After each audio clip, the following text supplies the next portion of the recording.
Hayırlı күн. Қазақстан Республикасының тұңғыш президенті, елбасы Нұрсұлтан Әбішұлы Назарбаевтың рухани жаңғыру болашаққа бағдар мақаласының жарияланғанына биыл 4 жыл толып отыр.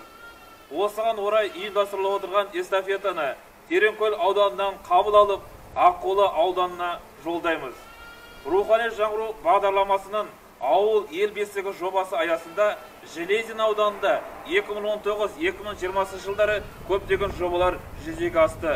Соларға тоқталып өтетін болсақ, өздеріңіз көріп отырғандай, аталмыш жобалардың бірі Шабыт шығармашылық және жастар орталығы. Шабыт шығармашылық үйінде Железин балалар өнер мектебі, Айбат жастары бастамаларын дамыту орталығы, ардагерлер кеңесі, коворкинг орталығы сынды ұйымдар орналасты. Жаңа орталықтың ашылуымен шығармашылықпен айналысатын оқушылар саны 309-дан 775 адамға дейін артты.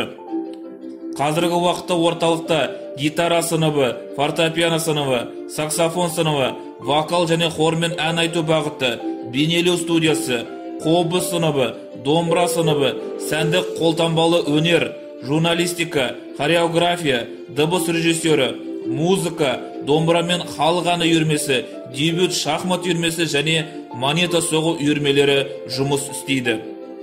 Ауыл ел бесігі бағдарламасы аясында Құдайберген Әлсейітов атындағы Железин аудандық мәдениет үйіне күрделі жөндеу жүргізілді.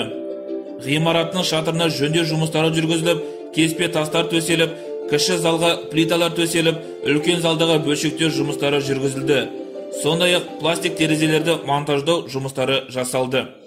Железинка ауылындағы балапан бөбекжай балабақшасы ғимаратын қас бетіне күрделі жөндеу жасалды.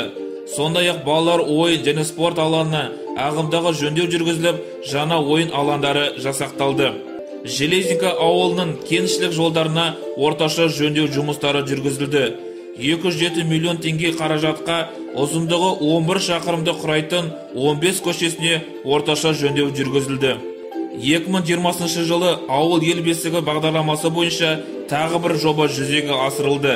Железинка ауылының автомобилистер шағын ауданында су құбыры қайта жаңғыртылды. Осы жобаны жүзеге асыру ауыл тұрғындарын сапалы ауыз сумен жеткілікті көлемде қамтамасыз ету, ауылдағы санитарлық эпидемиологиялық жағдайды жақсарту проблемасын шешуге мүмкіндік берді. Жобаны жүзеге асыру арқылы 130 аулаға су құбыры тартылып, 517 адам таза ауыз сумен қамтамасыз етілді. Рухани жаңғыру бағдарламасының ауыл ел бесігі жобасы аясында ауыл тұрғындарына маңызды жобалар жүзеге асырылып, елді мекендердің дамуына жол ашты.